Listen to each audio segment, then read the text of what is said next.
বালাচাও তো সবাই খেয়েছেন। আমের বালাচাও খেয়েছেন? টক টক রসুন আর পেঁয়াজের ঘ্রাণে মৌ মৌ করে আমের বালাচাও। দেখতে যতটা লোভনীয়, খেতেও কিন্তু দারুণ হয়েছে। মুচমুচে আমের বালাচাও। অনেকেরই অজানা আম দিয়েও যে বালাচাও বানানো যায়। খিচুড়ি বা গরম ভাতের সাথে এই বালাচাও খেতে অসাধারণ মজা। আসসালামু আলাইকুম, বৃষ্টি ব্লগ অ্যান্ড রেসিপি থেকে বৃষ্টি বলছি। সবাই কেমন আছেন? আশা করি নিশ্চয়ই ভালো আছেন। আমি আলহামদুলিল্লাহ ভালো আছি। ভিডিওটি যে যেখান থেকে দেখতেছেন কাছে ও দূরে তাদের অসংখ্য ধন্যবাদ। ভিডিও দেখার সময় একটা লাইক দিয়ে ভিডিও দেখবেন আর ফুল ওয়াচ করবেন। আমার ইউটিউব চ্যানেলটা সবাই সাবস্ক্রাইব করবেন। আজকে আম দিয়ে বালাচাও বানাবো।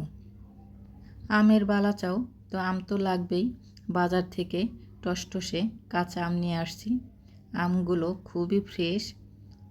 তো আমগুলো আমি প্লার দিয়ে ছিলে নিচ্ছি। খুব সুন্দর করে ছিলে ভালো করে ধুয়ে শুকনা টিস্যু দিয়ে মুছে ঝরঝরা করে কেটে নিয়েছি।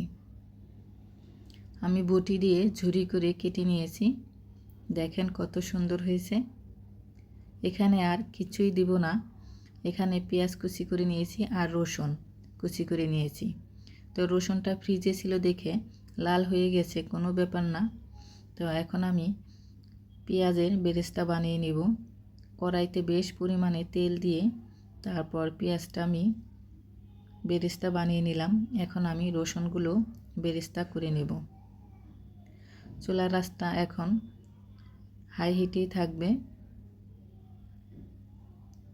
যখন বাদামি কালার হয়ে যাবে তখন চুলার আঁচটা লোতে রেখে ছাঁকনি দিয়ে উঠাই নিতে হবে। এখন আমি আমগুলো ভেজে নেব লাল লাল করে মুচমুচে করে।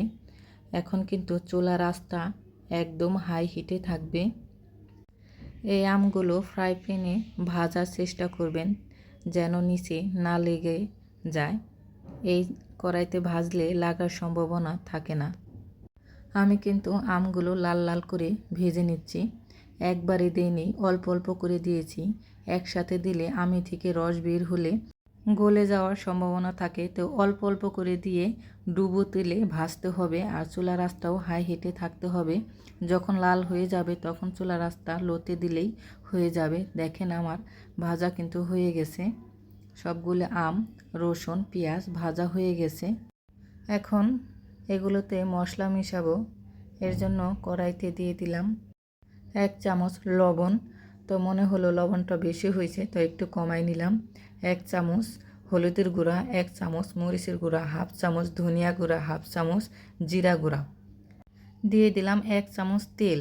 তারপর ভালো করে চুলার আঁচটা লোতে থাকবে, ভালো করে মিশাই দেব। এখন ভাজা পেঁয়াজ, রসুন, আম দিয়ে দেব। ভালো করে মিশাই নেব মশলার সাথে। এখানে চিনি দেব না।